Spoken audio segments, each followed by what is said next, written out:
Welcome to the Autistic Culture Podcast, where we celebrate autistic contributions to society and culture. Every Tuesday, we dive into famous autistics in history, science, entertainment, and business, as well as the pop culture, unique passions, and special interests that define our community. Whether you're autistic or love someone who is, welcome to Autistica.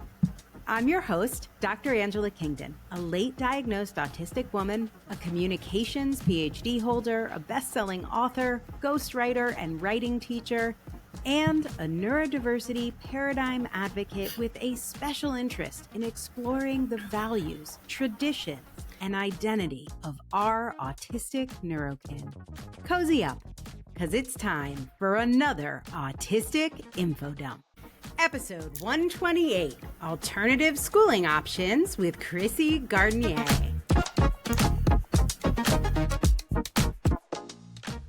Well, hey, everybody. Angela here, and welcome back to the Autistic Culture Podcast. Matt is still out sick, and I am here today with a guest who is not just a longtime listener and a supporter of the show, but also an autistic parent of two late diagnosed autistic young adults. I've just got one, so we will be talking all things parenting.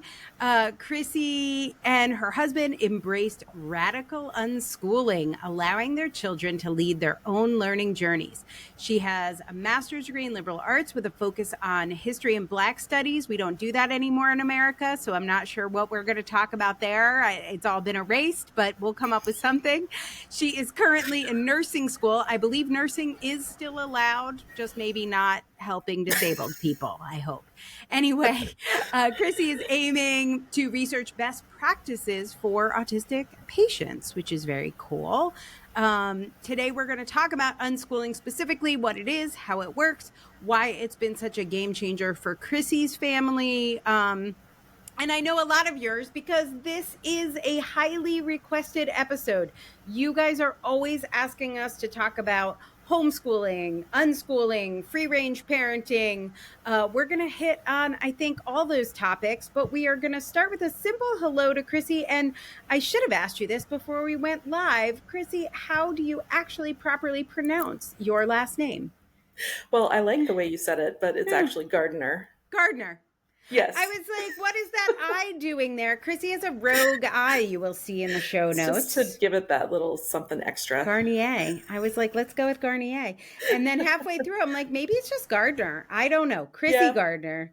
Are you like a Christine or are you an actual? I am a Christine, yes. Christine. But I only get called that when I have to put my full legal name down for something.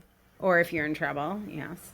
Yes. I don't know. You look very young. You may not remember this, but my favorite toy as a child was the Chrissy doll. Did you know about the Chrissy doll, or are you too young for the Chrissy doll? I think I'm the same age as you. I'm 52, girl. Well, I'm close. I'm 50. Oh, okay. You don't remember the Chrissy doll? Oh my God, I was obsessed with the Chrissy doll. Everybody else had Kathy, Chatty Kathy. Hated that bitch. Chrissy had hair. It was short hair, but you could pull out the ponytail and it became long hair. Oh, see, I didn't get dolls much when I was a kid. I had a Cabbage Patch Kid. Oh, yeah, that was a big one. Probably just slightly too old for, but I remember the year. I remember the Christmas. It was a big thing. Well, where are you actually from? Maybe Chrissy dolls weren't there. Tell us a little about your background and your family. Give us the lay of the land as we kind of dive into your family's education journey. Okay. Well, I grew up in a small town in central Minnesota. Okay. And you could say I was definitely free range parented when I was a kid. Okay. So basically, had the run of the town as we all did back in the 80s. And thinking back on my own educational journey when I started to get into unschooling, it feels like I basically taught myself most of the stuff that I knew. So, but you went to, what was your history degree? Where'd you go to school? You went to a pretty... Yeah. I went to a small private liberal arts college back in the 90s, Okay. Callister College in St. Paul, Minnesota. Is it still around? I know a lot of them Oh, yeah. closed. Yeah. Oh, Okay. yeah. And got a geology degree, Oh, which fun. I did nothing with. I went Okay. on to become a software developer, Okay. which I had no training for, but learned, on the job. They trained us up. That was really fun. It was a huge learning experience. Again, mostly self-taught. And then I became a parent. We moved from Minnesota to Georgia to California. And And is then that where you are now? Are you in California? no, we made one last move between our two kids to Portland, Oregon. Oh, okay. Cool. Yeah, and now we actually live right across the border in Vancouver, Washington. Okay. So the Vancouver that's not that Vancouver and also not that Washington. Right. It's the joke we Exactly. like to make. It's like, Like, oh, you're nope. from Vancouver? Not that Vancouver. Okay. And are you from Seattle? No, not that Washington. Oh, yes, that Washington. Yes, but not Seattle. Not DC. Not Okay. Washington, DC. So, yeah. So what else? Tell us about your family now. So who's in your family? What's the story? Okay, well, got my husband Bill, and then our two adult kids. Sydney is 22, and Owen just turned 20, Okay. and they still live at home.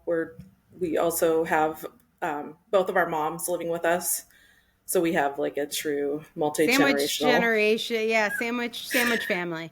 Yes, So we're going to for talk sure. today, I think, about your parenting journey. Your kids don't have kids Yes. yet, right? None of your No. kids have kids. No. Okay. So I'm kind of in the same boat. I mean, we are like same generation. Were you late diagnosed? Yes, I was the child to parent pipeline. Knew nothing about autism. My daughter was having like huge she had huge anxiety issues like throughout her teens. And we finally had a therapist who said, well, let's just give her this. We're going to give her an autism and ADHD assessment, like just one of the questionnaires. Mm-hmm. And I was like, autism, what? But, right. Didn't and sound and right. went from there. Yeah, as soon as I started like looking into it and learning about it, because I basically only knew the stereotypical view of what autism is, and quickly realized that did you get diagnosed or you self-diagnosed? we both got formally diagnosed. You did. How come right you around the same decided? time. Why did you decide to go for a formal? Just curious, because I know that's a difficult decision for a lot of people. Did it just kind of happen organically? I needed to know. Yeah. Basically. Like, yeah. This sounds a lot like me. I should find out if this is me because it would explain so much. Mm-hmm. And the neuropsych was like, yes, this is you. It sure does. It is you. Okay, so at that point, how old were you guys? How old was your daughter and how old were you? I think it was about 2 years ago. Oh, So, this is new, Chrissy. Yeah, it was very recent. Oh. So But- wait, does that mean she was 18? Like, Yeah. yeah. Oh, Yeah. So nobody figured okay. it out before that. And my son still is not formally diagnosed. He was diagnosed fairly young with ADHD. Mm-hmm. And we were told it was very severe. But looking back on a lot of the issues that he had, ADHD fit, but autism also fits for a lot of things that we just sort of thought, oh, this is just his ADHD. Right. Like not liking crowds and not liking loud noises Mm-hmm. and having a lot of expectation sensitivity about various things. That was like, okay, maybe this is ADHD, but this seems like we're putting a lot of stuff under that umbrella.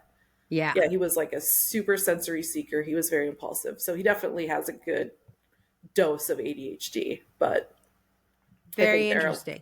There are a lot of other So you autistic were traits starting too. to say you were kind of free range parented. my assumption, obviously not totally correct, was that you guys went with unschooling because of your kids' diagnoses, but Yes. So but I started out my parenting journey as like actually pretty authoritarian. I had a very strong ideas about what the kids would do and when, they were going to be in the gifted program. They were going to like do exactly what I did, was be involved in every extracurricular that they could. Additionally, I was going to give them all the opportunities I never had. Like, you're going to take these classes and you're going to go to these camps and you're going to, do all this stuff that play an instrument. Learn a language. 100%. Yes. Right. Good Be a luck. choir How'd kid. that go? Be a band kid. It went about as well as you'd expect. Yeah, same here. I have a PDA ADHDer. I tried to get him to do like Tai Chi. Yeah, good luck. Yes, that sounds like Owen.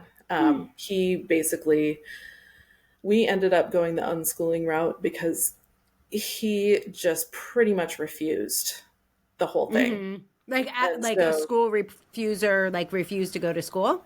He didn't refuse to go to school, but he basically refused to fit himself into what school was trying to require him to be.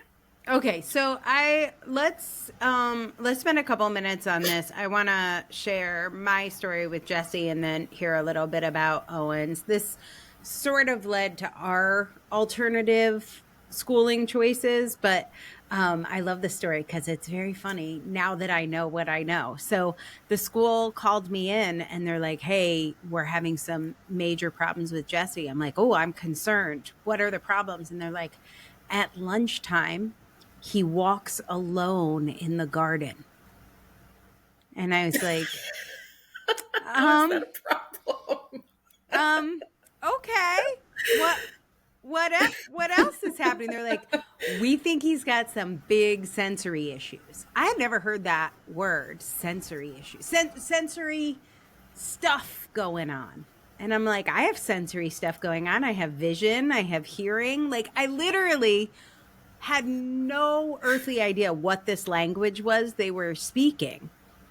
And I can now see they were seeing other things, but they just weren't communicating those to me in any way that made any sense to me. I had no idea what sensory stuff was. Like, what are all these terms? Like, you're walking into this whole language. Like, their complaint was he wanted to walk alone in the garden at lunch. Like, that sounded good to me. Like, I just literally could not follow what the complaint was. And then they're like, we're recommending all this testing. We think he needs OT. Didn't know what overtime? Does he get paid time and a half? Like, I had no idea what that meant. Like, none of this. And at this point, I was diagnosed. My diagnosis was Asperger's. No one had ever mentioned sensory stuff. I thought it was just because I was an asshole and people always thought I was an asshole. And that was what the diagnosis was. Like, there's a name for it. So I wasn't connecting. I didn't know the word neurodivergence. No one was making any of those connections for me. Our kids were probably the same age. Jesse was born in 2006. So this was probably Owen was happening. born in 2005. Yeah. Yeah. So this was probably happening, I don't know, 2013, 2014. I got diagnosed in 2012. Okay. And so, but I had no idea any of this was connected. And then they tested him and came up with ADHD. And he had a little eloping stuff going on. So if he found class boring, he would leave. Which also seemed logical to me. I'm like, well, maybe make the class interesting. I don't know what to tell you. Right. He would leave. He would go into the hallway and he would lay like perpendicular to the classroom. Like he would lay across the hallway so nobody could pass. I mean, okay. So they're like, hey, we have to fix this. Like, we have to make this behavior stop. And I kept thinking, we'll just teach better. Like, I don't know what you're talking. I didn't know what any of this stuff was. I certainly wasn't an advocate. Didn't even know there was a connection between ADHD. all I knew was like, if the kid wants to walk in the garden and thinks your class is stupid, how about letting him walk in the garden and stop having a stupid class? Like, I don't Exactly. know. Which led us down an alternative school route. But now I want to hear Owen's story. How did you guys end up down your school route? It's actually similar, but if I would have gotten a call saying Owen likes to walk in the garden by himself, I would have been like so overjoyed. Right? Because we were constantly getting calls like his first day of kindergarten. We ended up getting a call from the principal because apparently they had an all-school assembly, and the first thing that Owen did when he walked into the auditorium was he spit on the floor, like right in front of the principal. It's like, okay, kid, do you have to do it right in front of the principal? Right. So that was his first day of kindergarten, and it sort of like continued in a similar vein from there, where we were just constantly getting calls. Oh, that was the other thing. They're constantly getting calls. So Miss Priscilla is the name of the security guard at Jesse's school, who Jesse spent most of school sitting next to. Like, it was just like, Jesse's sitting with Miss Priscilla. Can you come and get him? Sure. Sure. Hi, Miss Priscilla. Like, she was my best friend. She knew my kid. I needed to do like back to school night with Miss Priscilla. He spent more time with her. And then were you like, we got to get out of here? This does. Oh, by the way, I didn't even ask, but were you in a public school? A U.S. public school? Yes, we started out in a public school. Yeah.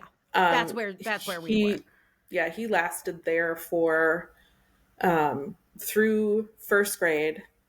And his first grade teacher was not compatible with his style of being, because he was very like he was a terror when he was little. He just was very extremely sensory seeking, very impulsive, was just sort of like a bull in a china shop. He spent a lot of time like overwhelming other kids because he was very physical. He would overwhelm his teachers because if he didn't want to do it, he was gonna like find some way to, mess it up or mess around with it. Right. So he was not compliant. Okay, and so you left public school and went where? Where was the first stop? Our first stop was Catholic school. So we went to a very small Catholic school thinking that class size was going to help. It was a very small class. Yeah. Okay. So it was like, I can't remember, like 12 kids in his class or something like that. And we had gone in ahead of time and met with the principal, explained what was going on with him. She was very, positive and supportive. And his second grade teacher there was fantastic. She was young. She was able to like work with us to get him, like she would let him, go get a drink if he was getting overwhelmed in the classroom. And she was very interested in sort of like meeting him, doing some sensory supports. Because at this point, another thing that sort of was another bump in the road for us was when he was having so much trouble in kindergarten and first grade. We took him in to see a psychologist who was supposedly an ADHD expert. And his evaluation of Owen was that, Owen just needs to learn how to mind. He doesn't have ADHD. He just needs to learn how to listen to you and like behave. Yes. Like just behave. Yeah. Yes. Or as Matt says, have you just tried suffering? Right, exactly. Have you just tried behaving? Right. Come on, one of the things you could try, we could also try spanking. How about that? Maybe that'll do the trick. Oh my God. I honestly, I did try spanking him once because I was just like so like wits beyond. End. And so I just like whacked him a little bit and he looked at me and he laughed. He was like, yeah, nice try, Mom. No. It's not a so he was just like he had the kind of personality that was just. How long was he in Catholic school, and when did we move to unschooling? Was that the next stop? Yes. Or was he had a pretty good experience through second grade with his young open-minded teacher, but then when he got to third grade, he had an old school. Sister Mary Martha with the ruler. Pretty much. Yeah. So they did not get along. It did not go well. And did you get to the end of third grade? we got through the end of third grade, Yeah. and then fourth grade started, and a Yeah. new kid came into his class and sort of like disrupted his little.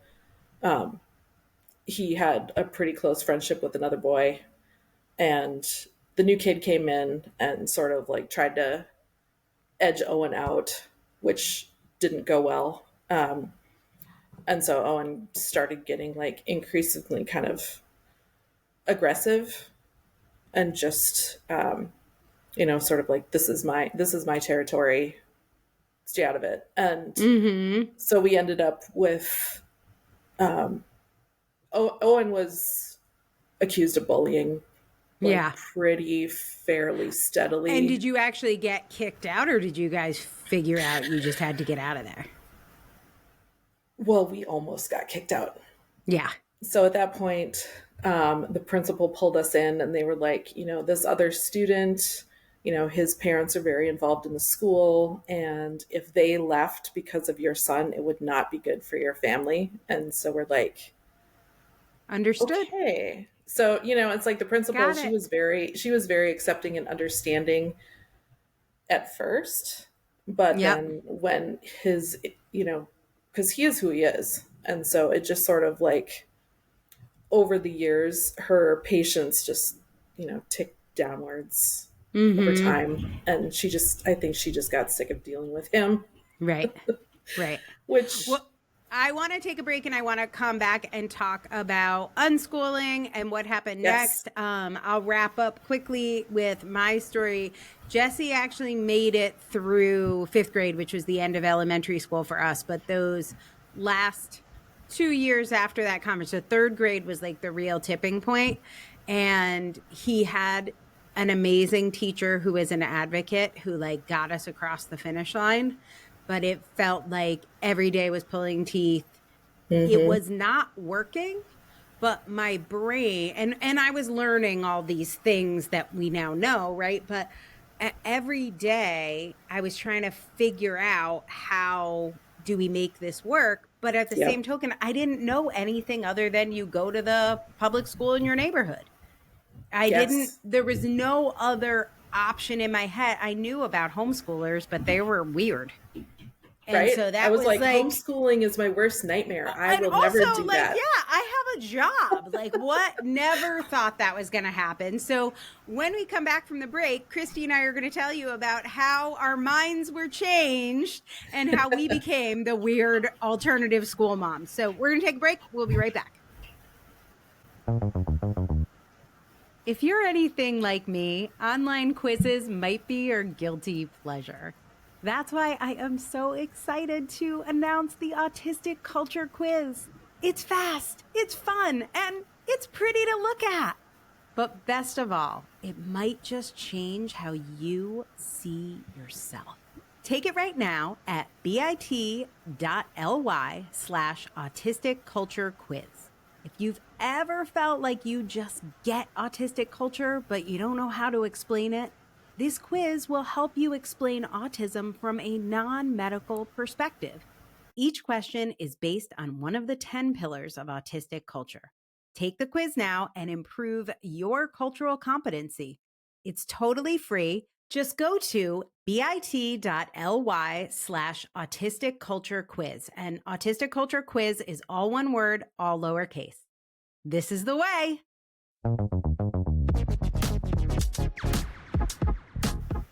Okay, we are back. This is Angela, and I am here today with Chrissy Gardner. We are talking about alternative schooling.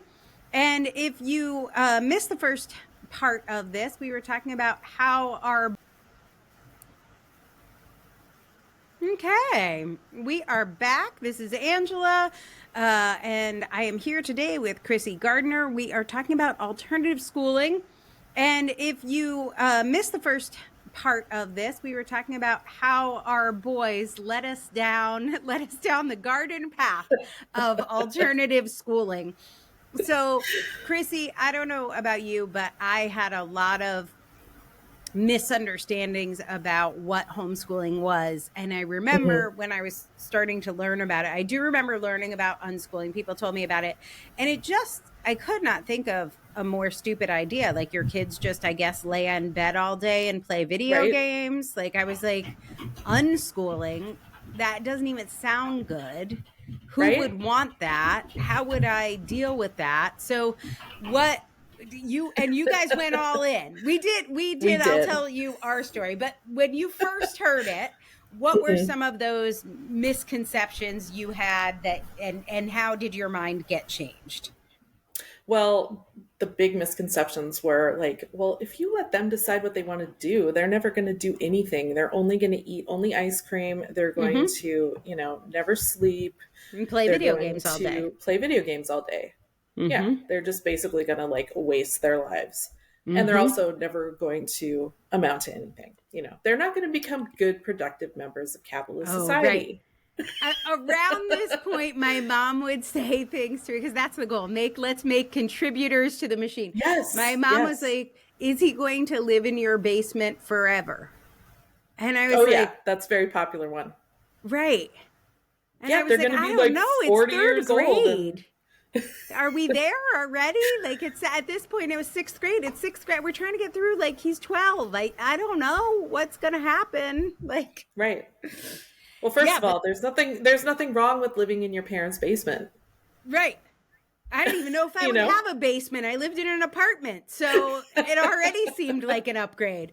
But yeah, I guess like, so when I thought about unschooling, that just seemed like, yes, I will not have somebody who can ever get a job.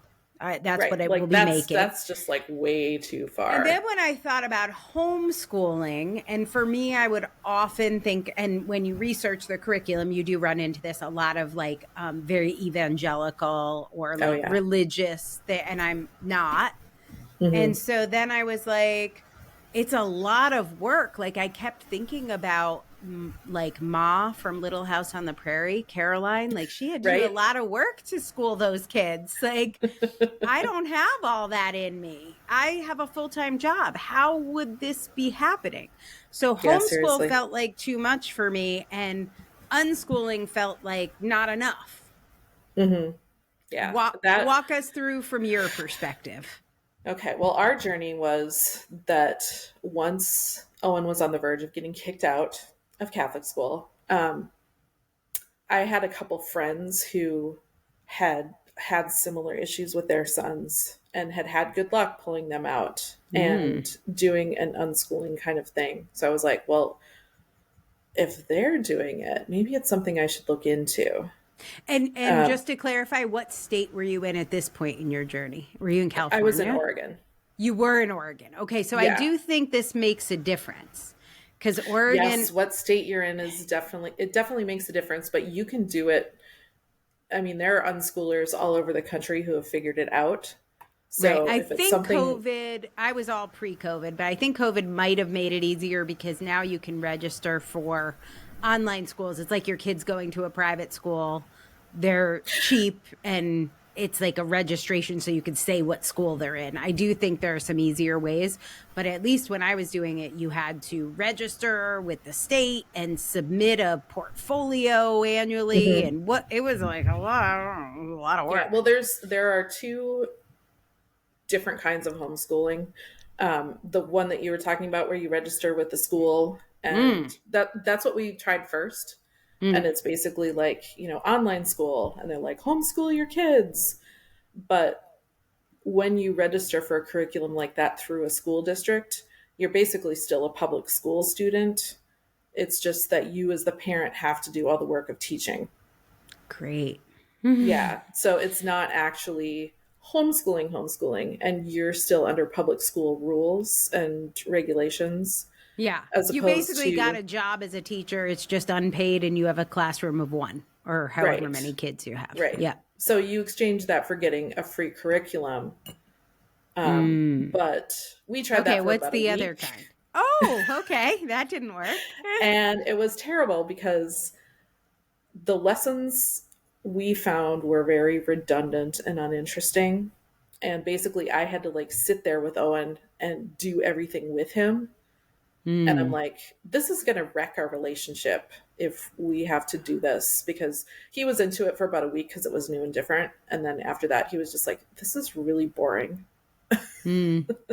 So then we moved over and I was like, you know what? Screw it. We're just gonna go all in. We're gonna So try what's this. the other, you set it up that there are two, but you've only told us Oh, one. yes. What's the other Sorry. type? The other type is where it's actual homeschooling, where you're completely in charge of your child's education. And that's where you register. It varies from state to state, but like in Oregon, we had to send in a form to the school district, like a special form that said, we are homeschooling our children. This is their school district, just so that they have on record. And this, I think, is very different state to state because not every state Yes. allows that. That's They all do. You can really? can homeschool. Yes, I believe you can homeschool in every single state. Okay. Some of them are more rigorous as far as like you have to test. Like in Washington State, you're supposed to test annually. Yeah, that's what it was when I was researching anyway. Again, this is 10 years back, but but in obviously. Oregon, you only have to test like every 3 or 4. There's So certain what's the grades difference you have to test in. between unschooling and like regular homeschooling? Well, regular homeschooling, generally people find a curriculum to use. And it's amazing how many different homeschool curriculum companies there are. And also, if you're a secular homeschooler, you have to be extremely careful because there are a lot of sneaky religious curriculums that will pretend to be secular, but they're actually not. And then you figure it out halfway through biology class that you're like, oh, no, put that away. Hold on. We're not, no. Right. Close the book. It's like, no, that's not how evolution works. But what was I going to say? Oh, if people are going down the homeschooling route and want to use a curriculum, there are tons of local homeschooling groups. You can generally find a secular homeschooling group. Unschoolers tend to be more secular, because we're like all the like hippie lefty weirdos. Give us the breakdown of the homeschooling, alternative schooling world. What are all the different types of people you will meet in the neighborhood? We've talked about the religious. Yes, there are a lot of religious, heavily religious homeschool people. And then there are actually kind of a silent group of us secular homeschoolers who are homeschooling because schools are too conservative for us. And there is also a growing group of homeschoolers who are homeschooling their children because schools are not safe for students of color or students with disabilities. Trans kids, Yes, 100%. Immigrant kids, that's... very much so. And we also ran into, which was kind of fun on our journey. We had an Olympian and we had an actor. So there are like professional kids that will end up in the homeschooling world, which is kind of, I don't know, interesting. And so when we talk about unschooling, so you said regular homeschooling, there's a curriculum. With unschooling, is there literally nothing? You're just like, let's see what the kid wants to do this morning. Do you have some ideas in your head? Walk us through how it works and why it's not crazy. Well, there's a whole spectrum of what people call unschooling, but we sort of went for radical unschooling, which is where you pretty much give your kid autonomy in every aspect of their life. And I still, when I describe it, it still sounds kind of nuts. But we basically we took away punishment. We took away chores. We took away coercion. This is interesting because you came from that mindset. Like you thought you would be doing more authoritarian parenting. Yes. I went through a birth thing. So I had a pretty traumatic birth experience. I also had a non-American husband who had a very different idea about parenting. So we were hardcore attachment parenters. So Mm-hmm. we kept the kid in bed. We did skin to skin contact. It was always child led in terms of eating or playing. Like we had a child led existence. We did elimination communication, Oh, which wow. That's is, hardcore. yeah. And Jesse was fully self potty trained by 18 months. Wow. So it totally worked. If you don't know what elimination communication is, Chrissy, it was in the know. But basically, when we were home, we just took Jesse to the bathroom from the day he was born. We took him to the bathroom about once an hour. Whenever he ate, we would take him to the bathroom 20 minutes later. And then we would do this little thing. We'd hold him over the toilet and we'd go, psh, psh, psh, psh, psh, psh. And then eventually he would pee just because he had to pee. And if we went out, we put him in cloth diapers. But the minute he had any like wetness or whatever experience, we immediately like switched it out, went to the bathroom. Like it was just like a huge part of our life. But he just literally was so sensory sensitive that when you would put a plastic diaper on, he thought you were kidding. It was like the way a scratchy tag makes you feel. And of course, we did not know any of this was neurodivergence. I just knew my kid was not keeping a diaper on from literally newborn diapers. And cloth diapers he would keep on if they were dry. But the second they were wet, he would lose his mind, to which I forget the word that Owen's teacher used. He needed to mind better. The feedback from those around me was like, well, you have to teach him. He needs to live in a wet diaper. Like, he needs to behave better. I'm like, first of all, he's 3 months old. Second of all, wait. Why? I'm not going to, like, punish a baby by making them sit in a diaper. I'm not going to pretend he's okay with this. It's very obvious he's not okay with this. Right.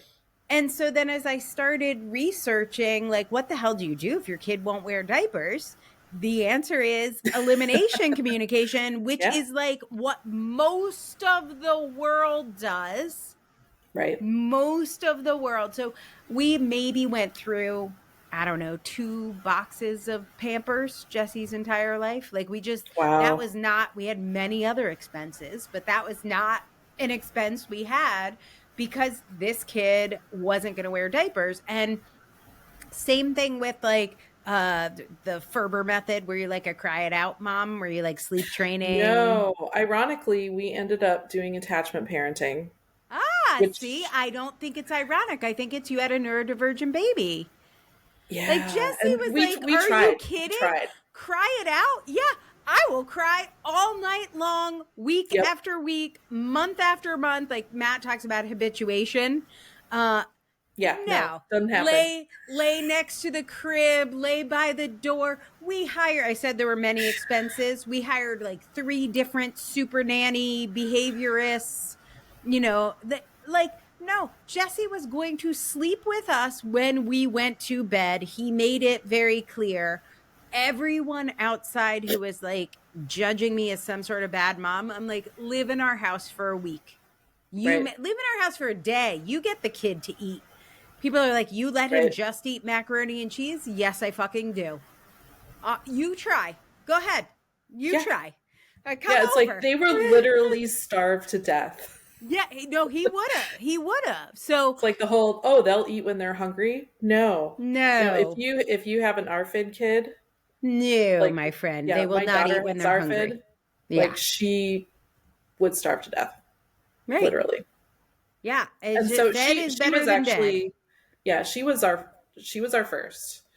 And she was the one who got us into attachment parenting for those very same reasons, because she just cried all the time. Jesse cried for about 18 months straight. Yeah. He finally stopped crying. And also his first word was goggles, which I appreciate. So I was like, is this kid ever going to speak? Is he ever going to speak? Yes, eventually goggles. That was it. That's fascinating. But yeah, it is very interesting. But the attachment parenting, I had already gotten so much judgment for. And then when I was like, I got to pull this kid out of school, like, this is not working. It was like, well, Yeah. for sure, we now know you are a failure as a parent. But in my heart, it's not even just that I knew what it was like to be forced and it was terrible for me. That is true.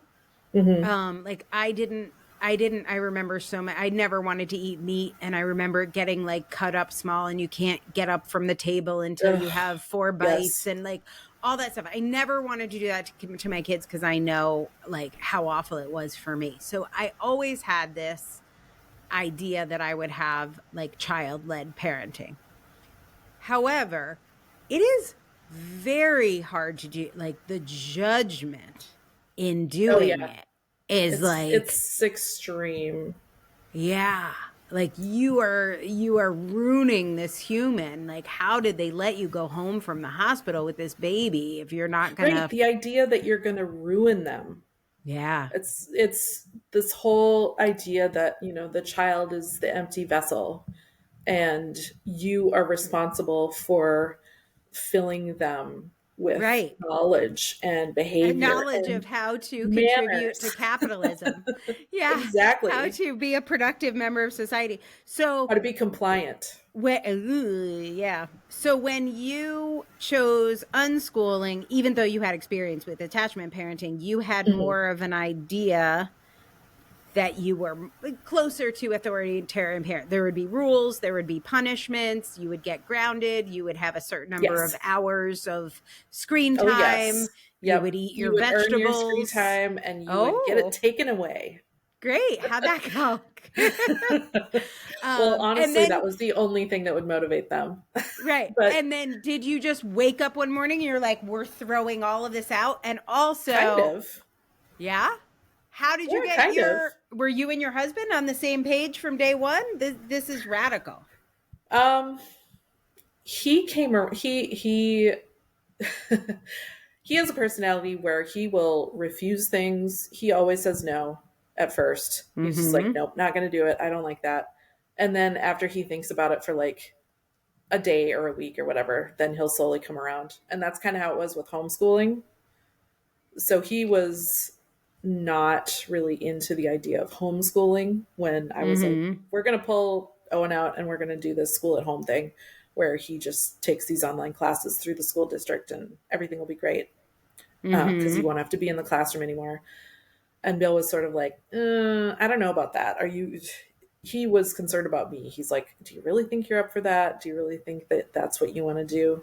But then after we got Owen out and got used to having him around all the time, then when I started learning about unschooling and sent him some of the, the introductory, introduction to radical unschooling. Yeah, what the hell is this? He immediately was like, no, this is great. Because he has like this anti-authoritarian streak to him. And he's Me just too, like, Bill. You know what? Let's do this. This is great. Yeah. Screw what everybody thinks. Like, I don't care. So we're gonna do what's right for our kid. And then you pulled the Band-Aid off. You just were like, so we're just like, there okay, was a day, like this starts on Monday. Here's what we're doing. Pretty much withdrew from the online school and just were like, okay, kid, you want to do what you want. So now you have the chance to. I was going to say, how did you at this point? How old is he at this point now? This was like most of the way through 4th grade. So okay, so like we're at 8? 9 or 10. Yeah, 8 or 9. Yep. Yeah, something like that. And so you're like, okay, you asked for it, you're getting it. What were the conditions? What were the rules? How did you tell him it? Was he like, yay, or was he like, what the hell, am I being punked? Like, what was the reaction? Oh, he was delighted. No problem. He was like, great, finally, I convinced you. There weren't any rules. That was kind of the whole point, was we switched over from having a bunch of rules, having a bunch of like, you can have screen time for this many hours on these days, and you have to get this and this and this done first, to basically like, you want screen time? Go for it. You can have as much as you want if that's what you choose to do with your time.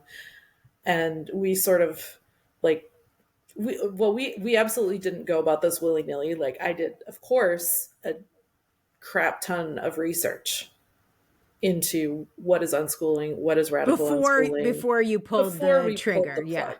Yeah. Okay. So it wasn't like I was just like going into this blind, like, oh, we'll just figure it out. Right.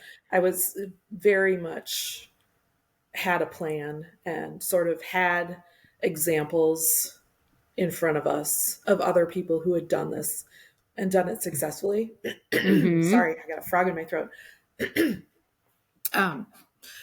So we were following these examples of people who had successfully raised unschooled adults into, productive lives, because at that point that was still one of our main focuses is just want to make sure they don't end up in the basement forever. Right.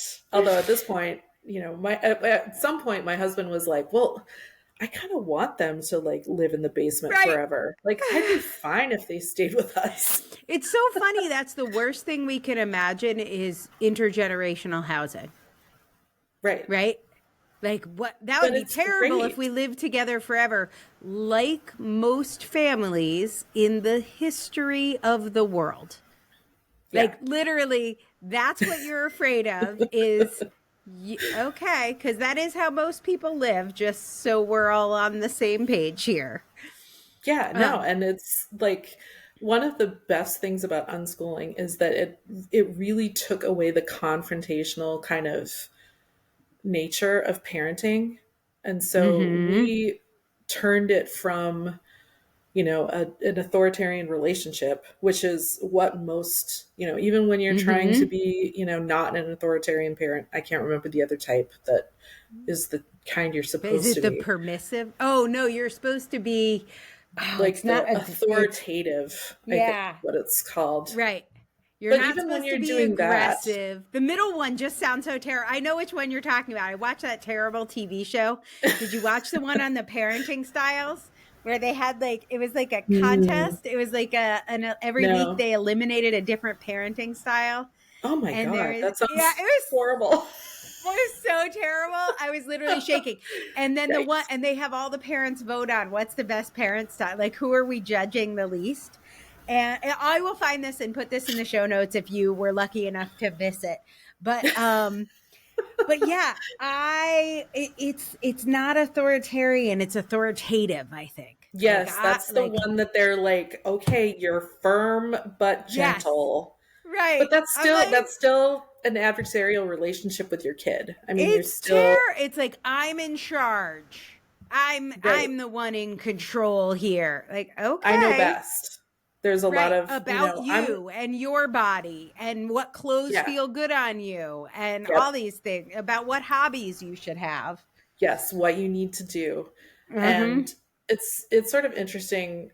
Like I haven't talked about Sydney too much, but we had no idea she was neurodivergent. With Owen, at least we had the ADHD diagnosis, and that led us to be really kind of gentle with him in a way that we were not with Sydney. So we still had, we had higher expectations of her. Like she was the one that we would ask to help around the house and, do various things for us, because if we asked Owen for help, he was just like, no, not doing it. Because he definitely has some PDA. That sounds PDA profile. Yep. Yes.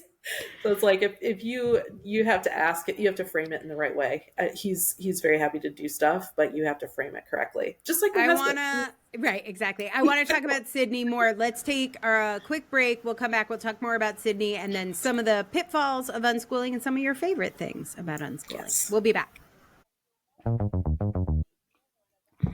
Psst. It's me again, Angela, but this time I'm in an ad. And I have an incredible opportunity to share with you. So if you are a master's level therapist or just a nosy autodidactic type like me, don't turn off this ad, because I want to tell you about NeuroPebble's diagnostic assessment training designed for master level clinicians. It is one of the coolest courses I have ever taken. I just finished it right before I wrote my adult autism book, which talks about self-identification.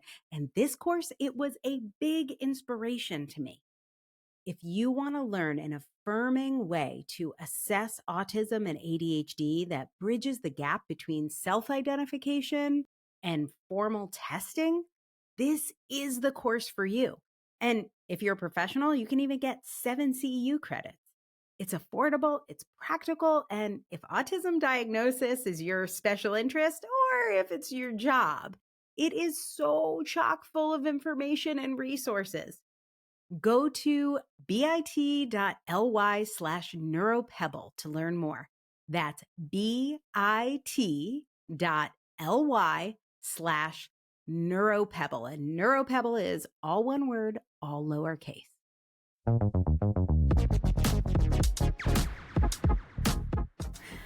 All right, we are back. We are talking about alternative schooling options today, homeschooling, unschooling. I'm going to share the creative solution I came up with my son. But first, I want to talk a little bit more about your daughter's journey because we've been doing boy-mom bonding. We have 2 boys about the same age. But let's talk about Sydney. Did she follow in Owen's footsteps when you pulled him out of school? Was she like, I want to do that too? Or did you pull them both out? How did that work? Well, we gave her the choice because as soon as we decided we were going to do radical unschooling, we basically switched from the authoritarian parenting to more of a partnership. And so everything that we did, we were like, okay, let's talk about this. What do you want to do? Yeah, non-hierarchical, collaborative. Yeah.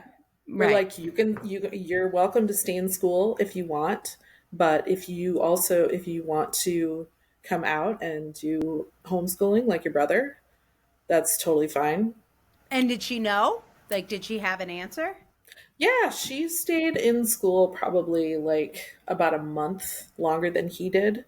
Oh, wow. And then she decided, because she's always been like a night owl, like ever since she was born, she would go to sleep like 11 p.m. and wake up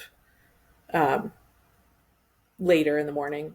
So getting up for school was extremely challenging for her. And I think that was one of the reasons why she decided to stay home, was because she was having such trouble getting up for school every day. And I think school also just stressed her out a lot. Right. But she very much has like, girl autism, where she sort of like floated under the radar, where she was quiet, she was compliant, she did really well in her classes, but she was having tons of anxiety. She had a lot of stomach aches. Oh, yeah. She would come home from school and basically just like collapse and melt down. And then of course we would make her go to soccer practice. Right. So she had a lot of things stressing her out about her childhood that we just didn't recognize what we were doing to her. So even after we switched over to unschooling with her, we still were like, okay, you need to do this. How about you go to these camps? How about you go to these like extracurricular classes? Right. How about you play an instrument? How about you join this girls' choir? I found that really hard too. So what we ended up doing with Jesse is, well, first of all, I felt like I didn't have it in me to homeschool, like with a curriculum. I just didn't have the time. It sounded very hard, not for me. Maybe if there were more siblings or something, it would make sense. I don't know, but that was not something I felt like I could do. And when it came to unschooling, I will tell you the reason I didn't do that is like embarrassment, shame, peer pressure. Whatever that thing that clicked in your head. And I wonder if it's because, like you said, you were kind of raised in a more like closer to free range way. I think maybe that made it easier. You also had a partner that was on board, even with some reservations.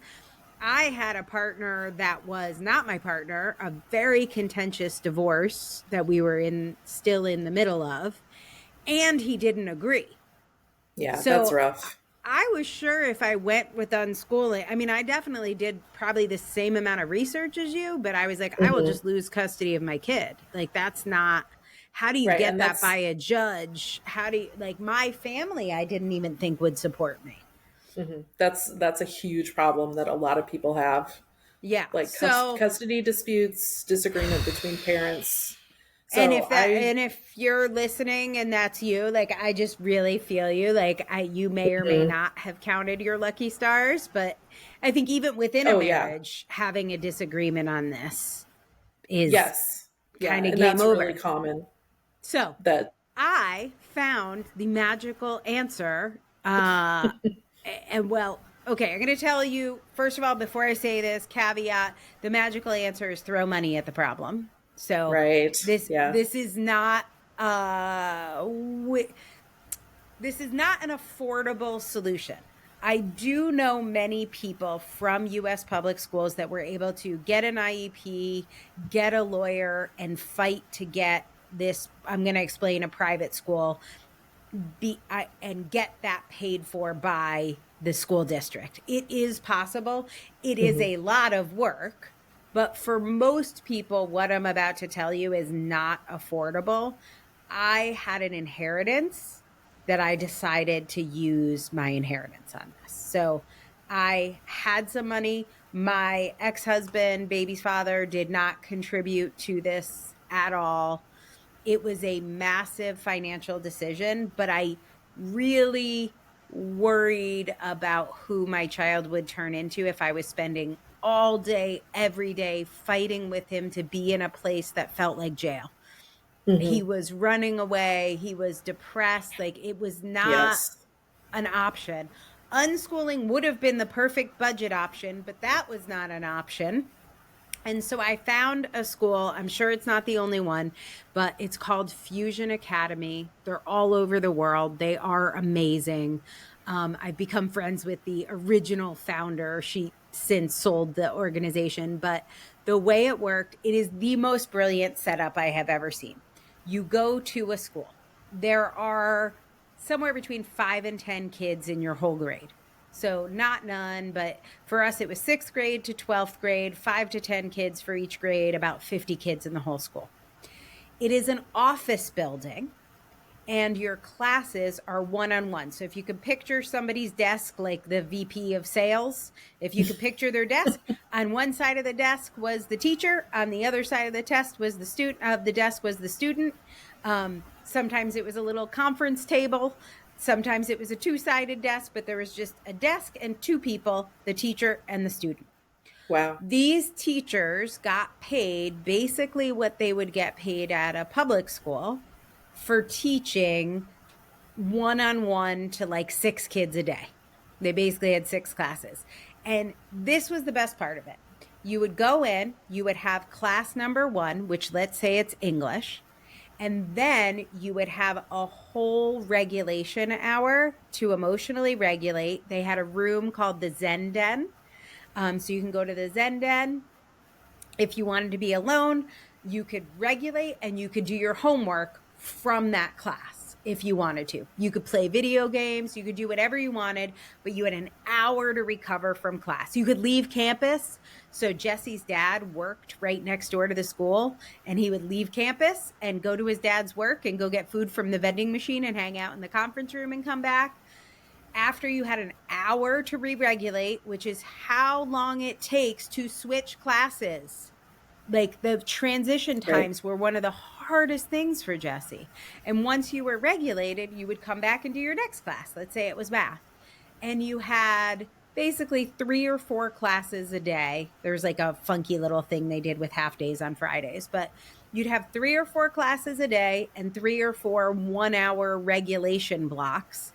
And you would go home with all your homework done, all of your learning done, and all of the classes, because they're one-on-one, were geared towards your special interest. So at the time, I see Pokemon on your shirt. If you're listening to the audio, Oh, Chrissy's. actually, no, it's a Oh, who stegosaurus. is it? A stegosaurus, even better. Yeah. But like Jesse at the time, I think was into like Yu-Gi-Oh was a thing. Bakugan, whatever his things were that he was into. That's what all his English writing was about. That's what all his science experiments were. So everything was whatever his special interests were. So somewhat interest-led and child-led. He wasn't just writing a paper about, I don't know, whatever, some book he didn't want to read.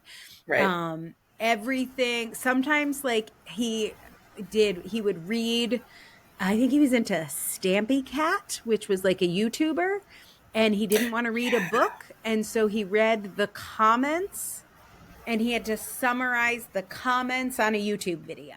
That was reading class. So everything was completely customized to a special interest, which I think is key to learning. 100%. Everything was one-on-one, which doesn't have to be key, but especially if you've got a lot of, as it turned out, sensory stuff going on, which is why he was walking in the garden at recess and lunch, because he had sensory stuff going on. Like the teachers at public school knew that, but I didn't know what that meant. So he was super overstimulated and he was trying to re-regulate, but he really needed about an hour to emotionally regulate between classes. So that, and then the main thing they taught, and so many people come to him because he is a genius at this, is identifying. They started every single class with like, what are your needs? Some question around what are your needs? What's your learning style? I remember Jesse saying to me like, Mom, what's my learning style? So you wouldn't even start class until you figured out what's your learning style right now, because it changes, for science, because it changes. So my learning style for math is very different than Jesse's learning style for math. And my learning style when I'm going through a really hard time or a breakup with a friend is really different than when I'm, doing well in other areas. So not every single like course, but every single day when you got to class, how are we going to learn today? That's the question he learned how to answer. None of his peers know how to. He's in university now and he's amazing. It was identify what your needs are and learn how to advocate for them. Yeah, that's amazing. Oh my God. So when you think about the opposite, which is how do we make factory workers? How do we make compliant employees? It's shut up, ignore your sensory stuff, like all day, ignore the bells, ignore the noise in the hallway, focus, pay attention to the teacher, ignore your bodily needs, ignore your discomfort, work through things. That's what we want you to do in the factory, right? We want you to pick up the item, put it away. If you have to poop, don't poop, or poop in your pants and don't tell anyone, like whatever all the things are. Well, I say that, but like at the Amazon factories, they like pee in bottles because you don't have enough time to go to the bathroom. So you're like, oh, just pee in a bottle. Like that's what we're teaching in school. And what Fusion taught Jesse was at all moments be checking in with your bodily needs and advocate for whatever they are, your sensory needs, your body needs, your discomfort. Is it too hot in the room? Here's what you do. You tell the teacher it's too hot in the room. Do you know how many kids can raise their hand in the middle of a class and be like, hey, the temperature doesn't work for me? None. Like none. That is what Jesse learned. He is like, I will put my needs first because otherwise I'm not going to learn anyway. I might as well leave and nap. At least I'll have, why would I waste spoons on this? Right.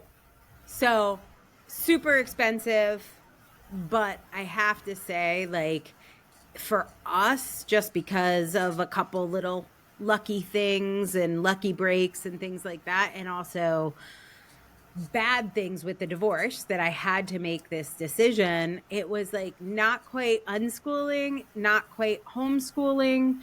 He had extracurricular activities, like there was a D&D club. You could stay after school and play D&D. Like there wasn't a football team or anything, but there were options.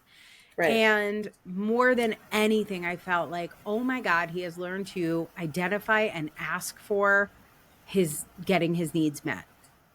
Yeah, And that's really great. nothing else matters. Like, and then, when it did come time to like do the college testing, he got a perfect ACT score. Like, his grades are amazing. He learned how to read, like he learned how to write, he learned science, like he learned all the things, even though it wasn't, he did not learn how to, like, he does not go along to get along.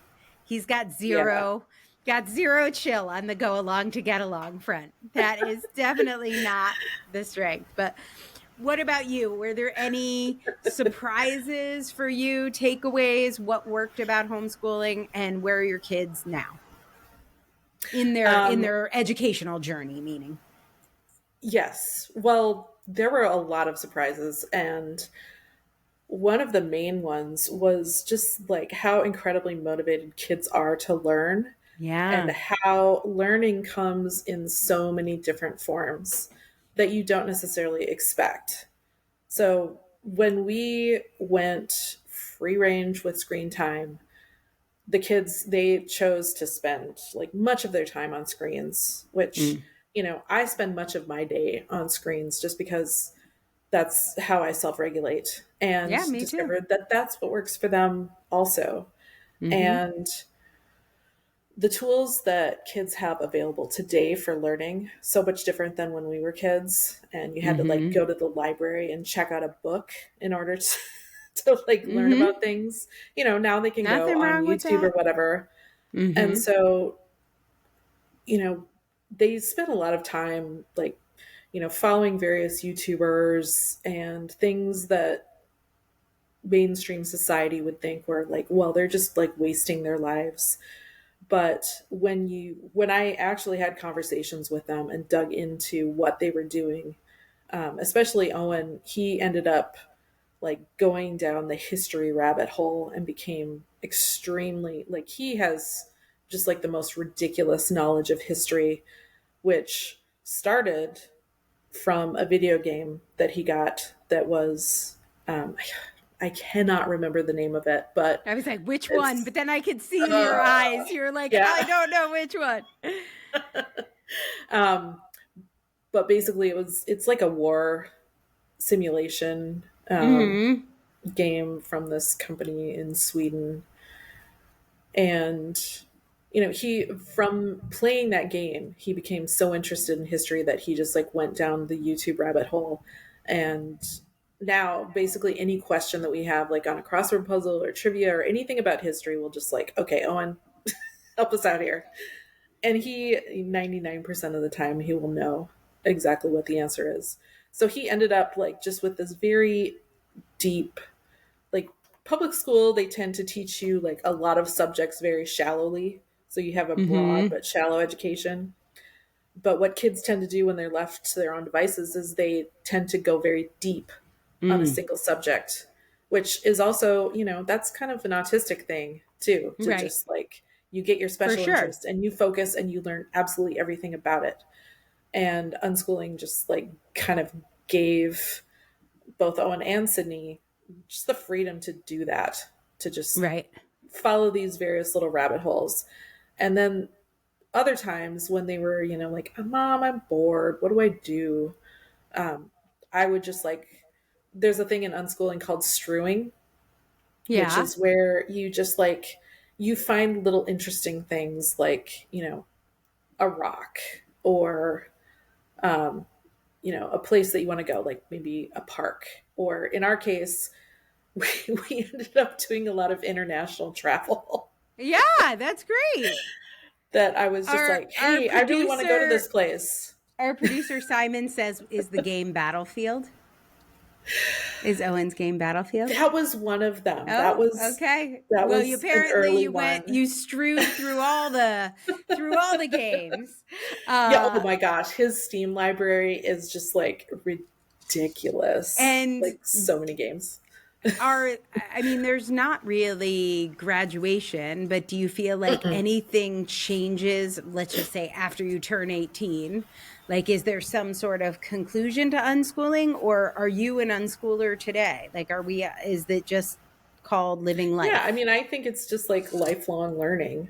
Right. It just means lifelong learner. Yeah. Yeah. Which, And what a both great both thing of the to do. kids, because they hadn't gone like the traditional high school route, and we didn't, everybody's always like, well, what about math? What are they going to do about math? Like, math is a huge I concern was for just people this who, morning using the Pythagorean theorem, and I thought, does a squared plus b squared equal c squared? And how will I use that this morning? Hold on. I need to make a cup of coffee.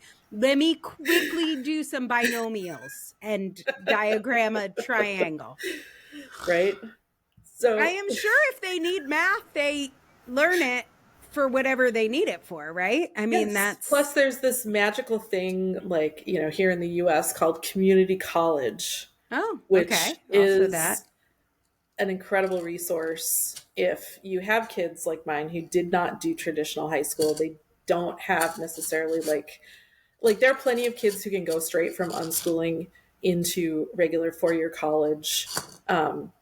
And there are actually colleges who seek out homeschoolers and unschoolers because Mm-hmm. they tend to have like that deep knowledge in Right. areas, and they also like love to learn. They haven't Mm-hmm. been they haven't had the love of learning pounded out Stolen of from them. them. Yeah. Yes, which is a lot of times what public school does to kids. So what do you think So is next for them? Do you think they will be entrepreneurs? I mean, it sounds like what they do will be in their special interests, which by the way is what I think all neurodivergent people should be right, doing, is spending most of your time in whatever your special interest is. It right. sounds like that is the natural consequence of unschooling.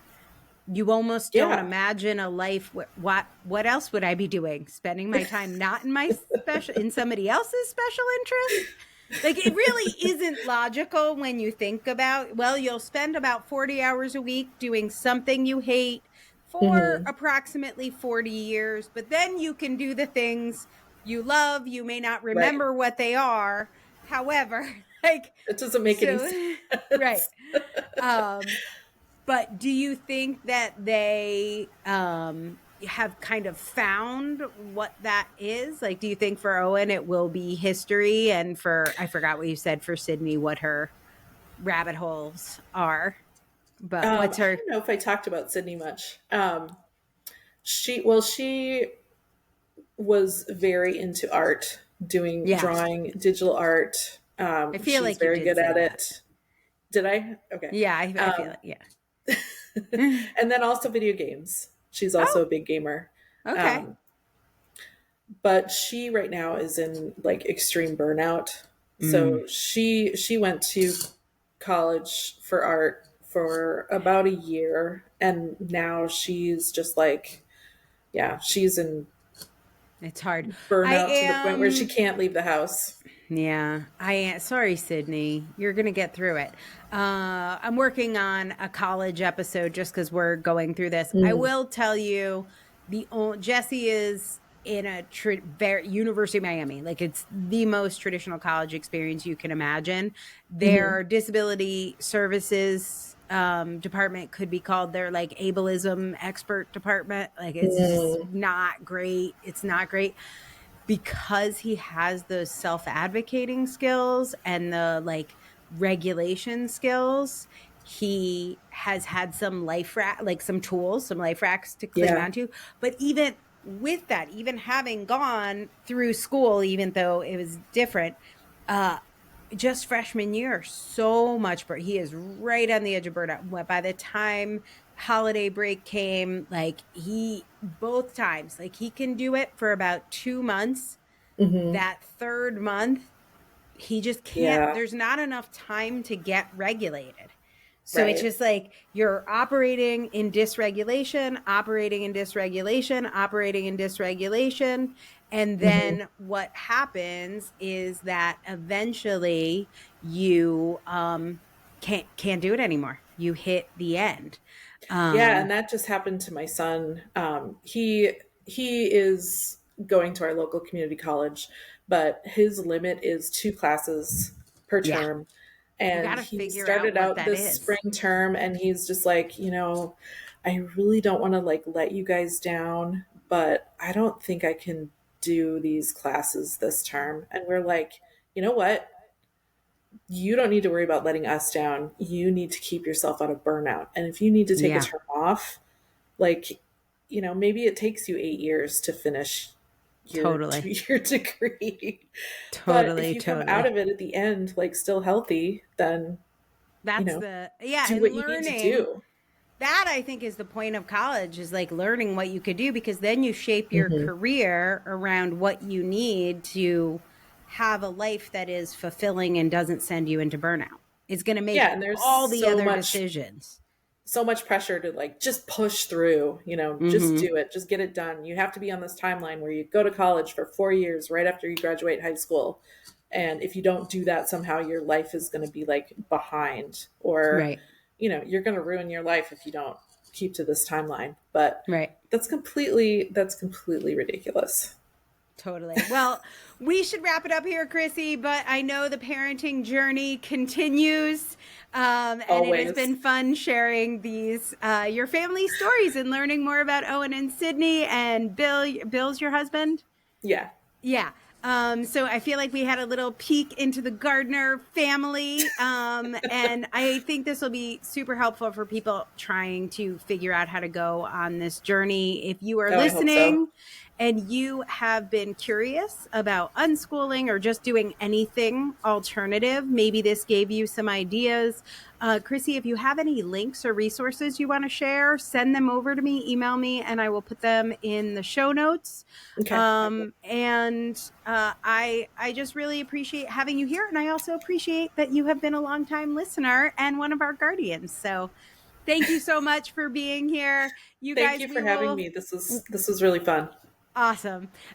We will be back on Tuesday with a culture episode. Until then, have a good one, everyone. Thanks for listening to the Autistic Culture Podcast. If you enjoyed today's episode, don't forget to check out the Neurodivergent Narratives episodes every Friday, where we explore our special interests, process our sensory glimmers and triggers, and share strategies for using writing to help you live your best, most authentically autistic life. To join the book club, get the book, and come to our online live member meetup, consider becoming a paid member of our Substack community. Our paid supporters make all of this possible.